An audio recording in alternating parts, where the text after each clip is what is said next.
Welcome to the Executive Compensation Podcast. I'm your host, Ryan Harvey. On this episode, I'm joined by Jim Heim and Dean Chaffee. Jim is a partner working out of Meridian's Boston office, and Dean is a lead consultant also working out of Boston. Jim, Dean, welcome to the podcast. Thank you. So today our topic is CEO succession, but we're going to specifically focus on considerations for an incumbent CEO. When boards address CEO succession, often they spend much of their focus identifying and developing the successor to the CEO, but they spend much less energy on the transition of the existing CEO out of the role. So addressing compensation considerations, timelines, and even potentially an interim transitional role for the outgoing CEO can be very critical elements to a successful CEO succession. And I want to spend more time on these topics today. So Dean, let's start with a very basic question. This is an executive compensation podcast. So what exactly does that have to do with CEO succession? Isn't succession more of a governance topic? Yeah, I think this is a great question. And I think in reality, these two things are very closely linked. I think that strong compensation programs support and result in successful CEO transitions. And compensation plays a role throughout the whole process, from before the CEO leaves and also after. Compensation continues to play an impactful role. So if you think about what's happening before, a company wants their CEO to be thinking about the long-term value of the business up until the last day they're in office. So compensation can help incent the right type of thinking to achieve that objective. For example, continued equity vesting after or upon transition. That is the type of thing that we see sort of incent the right thinking and behaviors before a CEO exits. Also, a mandatory notice period. That's something that would come into play before the CEO leaves. That's something that I would call a compensation policy, using kind of a broad definition there. But compensation plays a role before and after. If you think about what's happening after, a few things come to mind. Firstly, a company wants access to former CEOs. This often comes into play in a more strong sense when you have a CEO founder or a CEO who is linked with a company's brand, something like that. Access to the CEO is very important. Compensation can help promote that access and foster a different type of relationship after CEO leaves. And then the other thing I would mention is restrictive covenants. I would describe those as compensation policies. Those will incent the best behaviors after CEO leaves as well. So a little bit of a long answer there, but I would say that compensation really impacts the entire process from beginning to end. And I think they're very, very closely linked.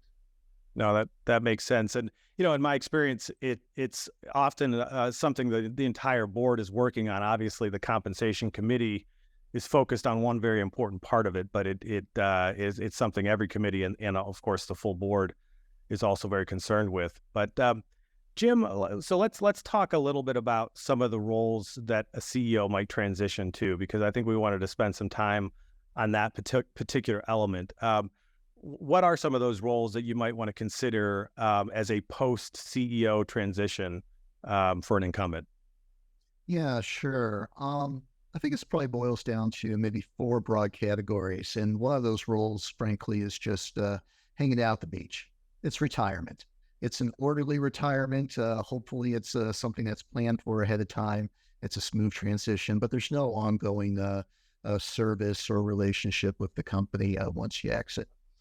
The next one that I'm seeing quite a bit more of lately is the idea that I move from the CEO role, but I remain an employee in an executive chair role. And my remit changes a little bit. I'm starting to get more involved with governance and the board oversight, less involved with operational situations. But I am there and I am very active, usually for a relatively short period, and short can mean anywhere from 6 months to 2 years. Sometimes a company might want that as part of their ongoing leadership and governance model. After that, you'll often see advisory relationships. So the case here is it's less a case of very active involvement. It's more of a role where the company still wants access to your experience and expertise. And creating an advisory relationship provides a mechanism to compensate for the fact that we are hoping that you're on call. Usually we're hoping that you are available for periodic meetings. It's not the case where you are on call, but we're never going to actually take advantage of that. It's certainly less intensive than a chairman role, but there's still some actual work to be done. And then the final one that I think is worth talking about is just becoming a non-employee director. And there's a few hiccups involved there. But you can imagine there's many companies that would like to have the outgoing CEO continue to be involved in our typical board role, being a steward of the company, fostering good governance, having some industry knowledge. There are a few challenges there in that per listing standards, you usually are not able to serve on some of the committees, especially audit and compensation. But that has a window that expires over time. And as we all know, there's certainly a board service that goes beyond what's happening in the committee meetings. Yep. Yep. Yeah. And, it seems like when I think about over the last couple of decades, many years ago, very often these transitional roles were kind of just used as an opportunity to get some additional value in the hands of the CEO, make, more from a pay perspective, smooth the transition. It feels like I'm seeing much less of that these days, that when CEOs move into these roles, these are actual real roles that the board has determined they need the services of the CEO. Is that something you're seeing more and more of also, Jim? Yeah, I think so. I mean, the old school way of thought here was, every year we're giving you a salary, we're giving you a bonus, we're giving you an LTI award. And maybe in a particular year, we're giving you $5 million in LTI. And yeah, that's going to vest over time. But there was often a sentiment amongst board members and sometimes amongst the executives themselves along the line of, well, I really want to get that $5 million, even if my service and my employment experience is ending with the company. So what would you do? Let's be honest, there was often a workaround here where sometimes we set up an advisory relationship that allows you to continue to vest in that award. And you're on call, but you're not likely to be called. Yep.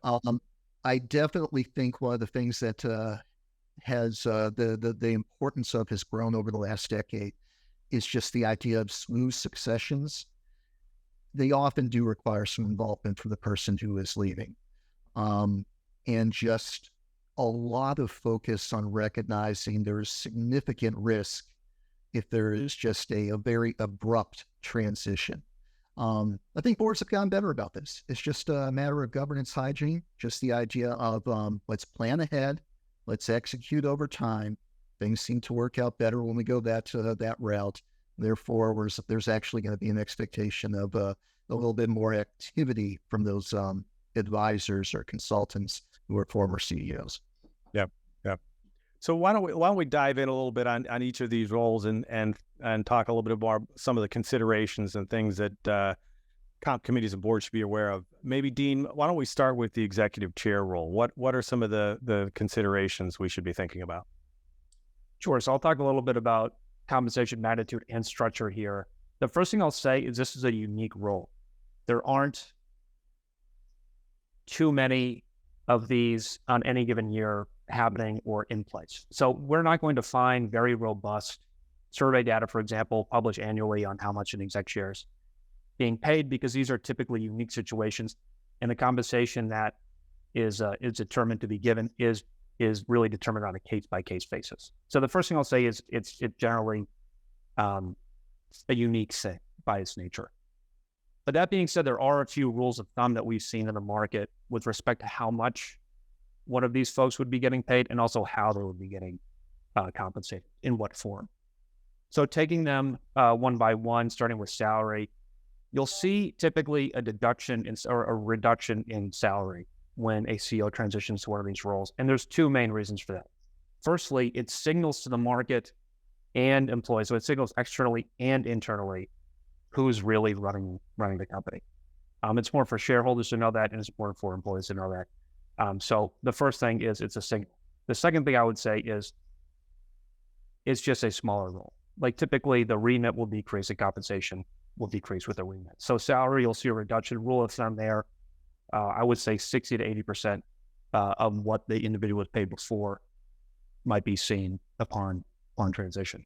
In terms of target bonus, the amount given in the form of a target bonus will depend on how long the individual would be in the role. If, let's say, somebody is going to be an executive chair for less than 6 months, you might just see their target bonus that was in place before, just the in-flight target bonus continue to be measured over that period. If it's longer than 6 months, you might see a new target bonus in place, again at a reduced rate. I would say, rule of thumb, 50 to 80% of what they were making before might be seen in the new role. LTI is a little bit different because LTI, again, will determine on scope and also the uniqueness or the individual's needs in the situation, in the role, and in their history with the company.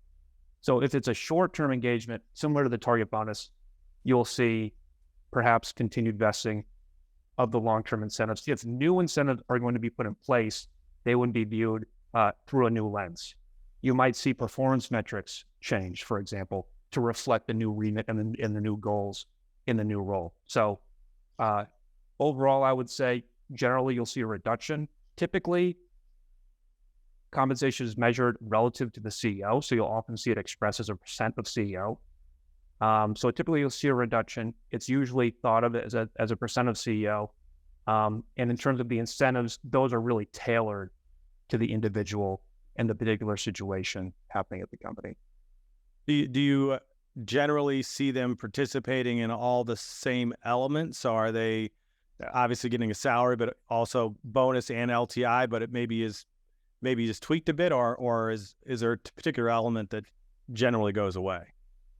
Yeah, that's a great question. This is something that Jim and I have actually looked at somewhat recently together in our work together. I would say LTI is less prevalent in terms of participation than the others.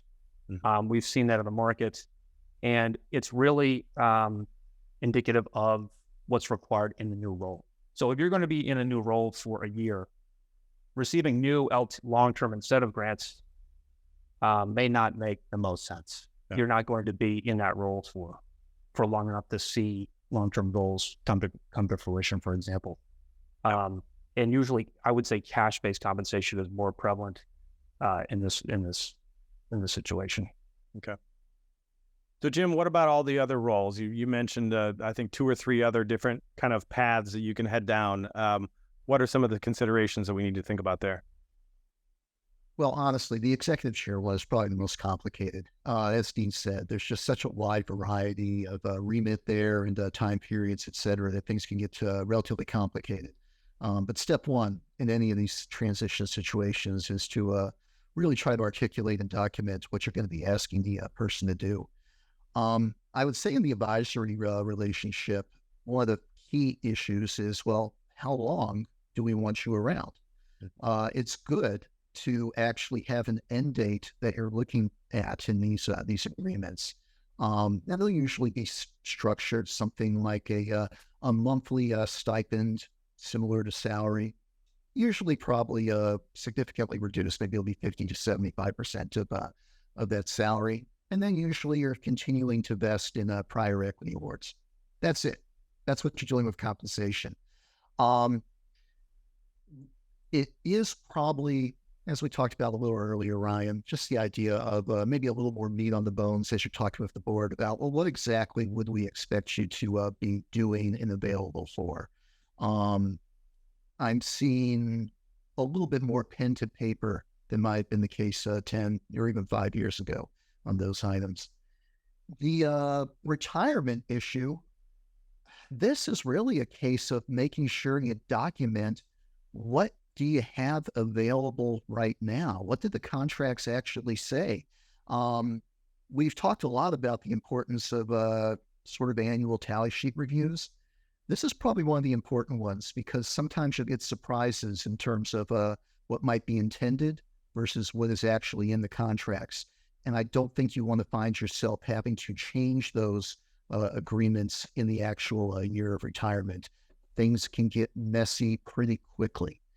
Non-employee director compensation, that's usually a smooth transition. I mean, you have an employee director compensation program in place.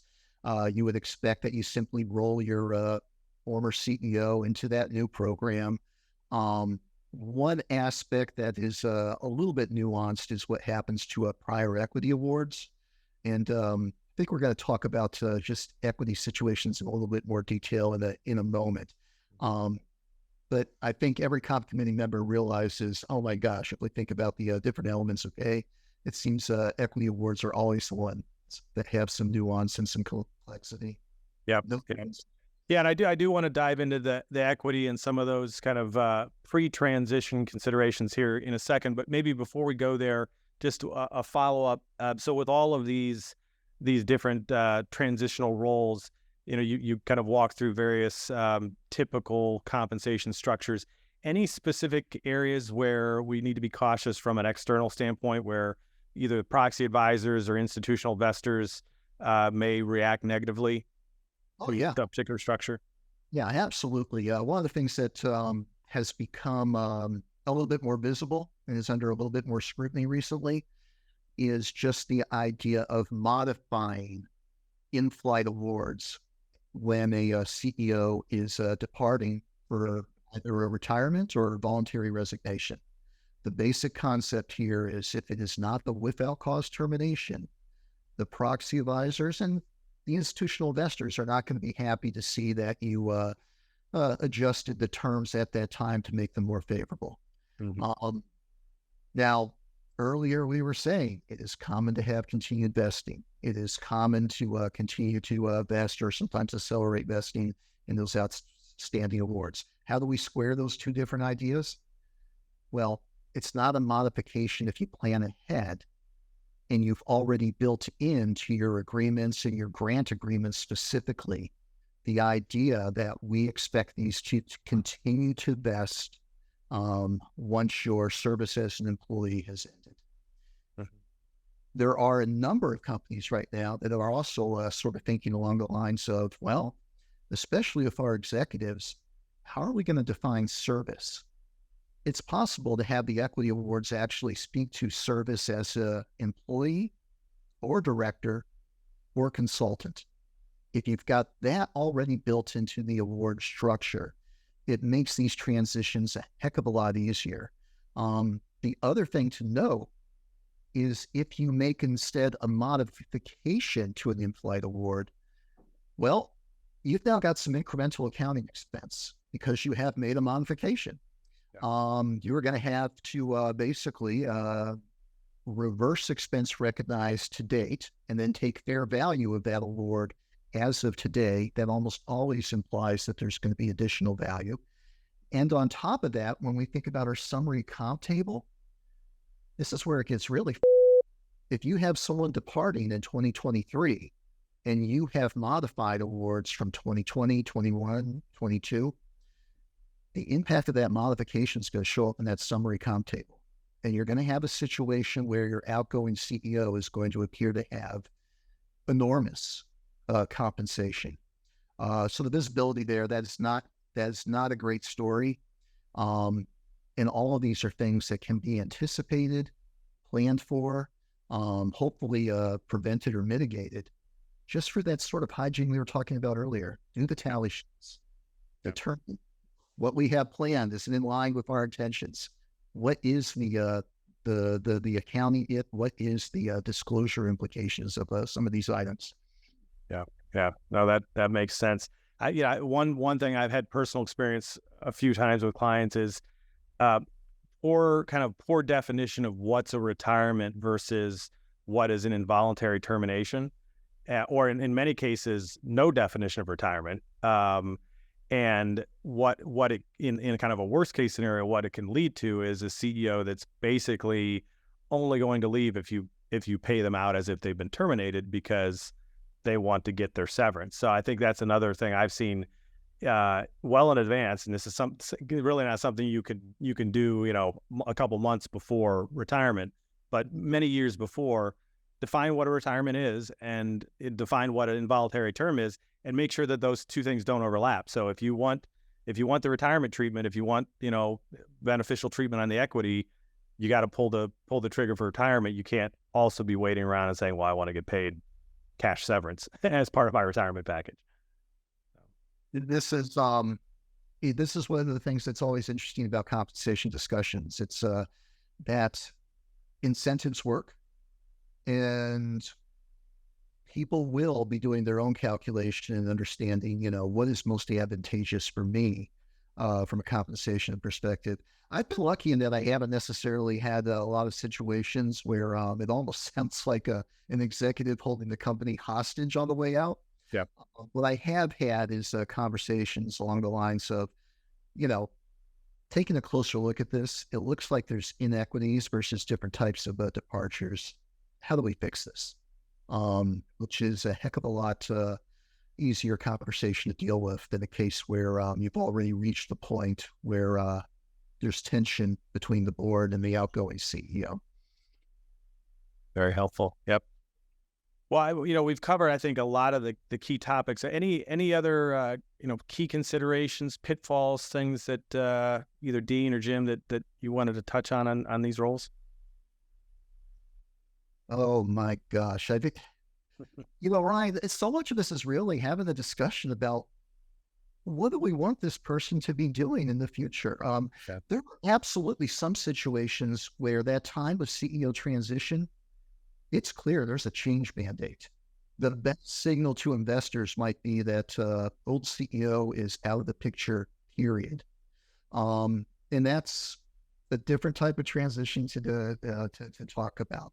Most of what we've been talking about is situations where it's expected that outgoing executive does have ongoing value to the company that's recognized by both the board, by the investors, probably by the rest of the executive team.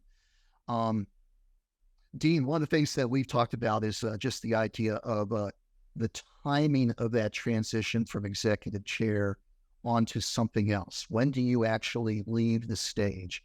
And just the idea of how that works with a new CEO. I think you probably got some color to add on that one.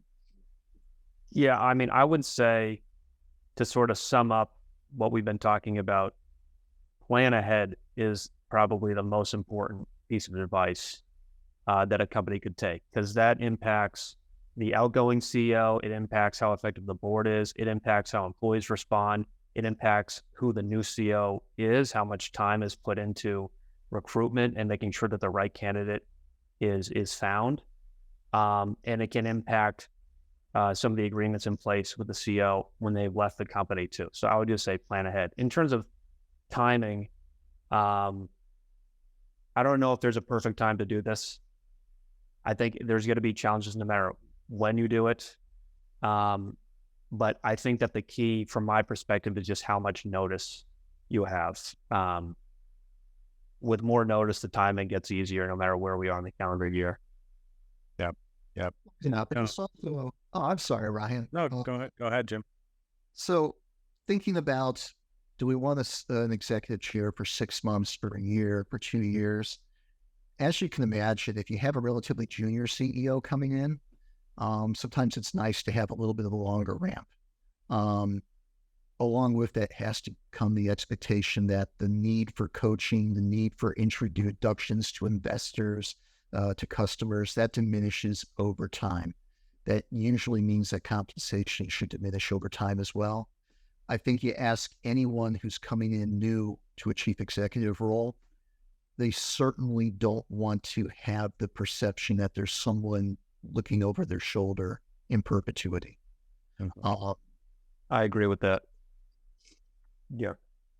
Yeah, no, I mean, planning ahead is always, wise counsel, but I think this is particularly an area where advanced planning makes a lot of sense. And, I think we could all point to examples where there wasn't sufficient planning in a succession situation, and it just forces the board and the committee to make decisions that maybe they wouldn't make otherwise, or it limits the decisions that are available. So now this has been great. A very important topic. I mean, as we often talk about, managing the succession of the CEO and of course selection of the new CEO are some of the most important things that a board will ever be tasked with. So Important topic, and really appreciate Jim and Dean, you guys joining us today.